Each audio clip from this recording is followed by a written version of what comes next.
How's it going? Adam Drake here, and today I'm going to share some tips with you on installing a new wing mount on your MBX8R Nitro buggy. Obviously, these same tips would be used for truck, electric, pretty much any of the MBX8R line of vehicles, and also could be used for other manufacturers.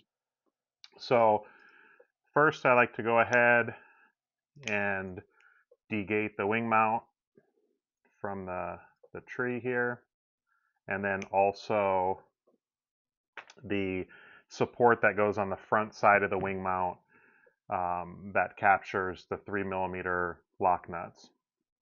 So especially nowadays that we have the one-piece wing mount, um, the wing mount takes so much abuse in 8-scale cars. So any big crashes or impact kind of goes through the wing mount. So the wing mounts have to be made out of a material that is a bit softer and more durable, and it makes it great for durability. It takes an impact. Very rarely will you ever see a wing mount on a Mugen vehicle break. They maybe will get a little bit twisted or bent, but very, very rarely will you see one broken. So what the problem with having a really soft, durable material is that the material won't hold the 3mm nuts that secure the wing on. Um, there's the possibility that these 3mm nuts can spin because the material is a bit soft. So what I like to do is I install the nut. I go ahead and start to thread in a 3mm screw, and what that's going to do is just make sure that the nut is seated all the way into the mount and it's centered in the hole. From there, I'll just take a drop of tire glue, and again, you don't need much. All this is doing is just to hold the nut in place so that it doesn't spin, and also to ensure that it's lined up. So we'll do that on both sides, and we'll kind of set that aside, let it dry. Same thing with this front support. It's because it's molded at the same time as the wing mount.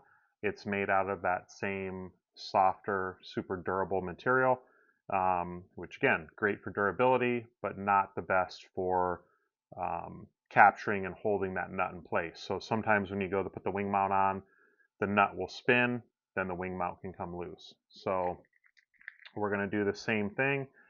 We'll grab a few 3mm lock nuts.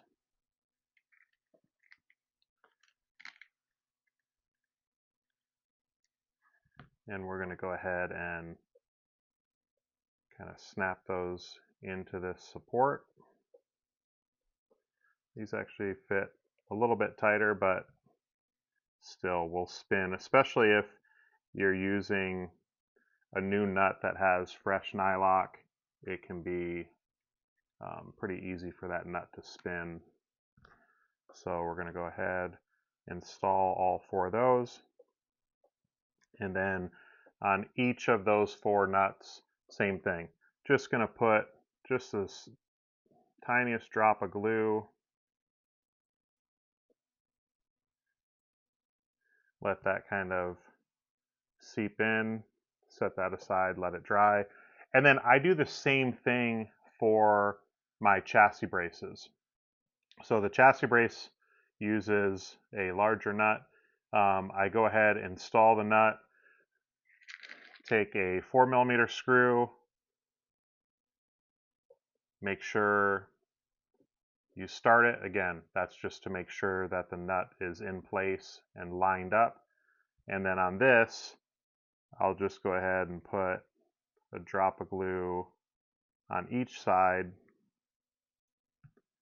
and again, let that sit and dry. Same thing with the front chassis brace. So the front chassis brace has 3mm nut on the top, 4mm nut on the bottom, but it can be frustrating when you're assembling your car and you feel that you're not able to fully crank that down because the nut is spinning. So just a simple drop of CA will hold that in place and allow you to really kind of crank down and make sure that that's tight. With the front and rear chassis braces, even though it's a larger 4mm nut, you still will want to use a little bit of thread lock. And also sometimes I'll use a little bit of thread lock, especially for longer mains. No one wants to have their wing fall off or have one of the screws come out and the wing be crooked. It can obviously have a big effect on the handling.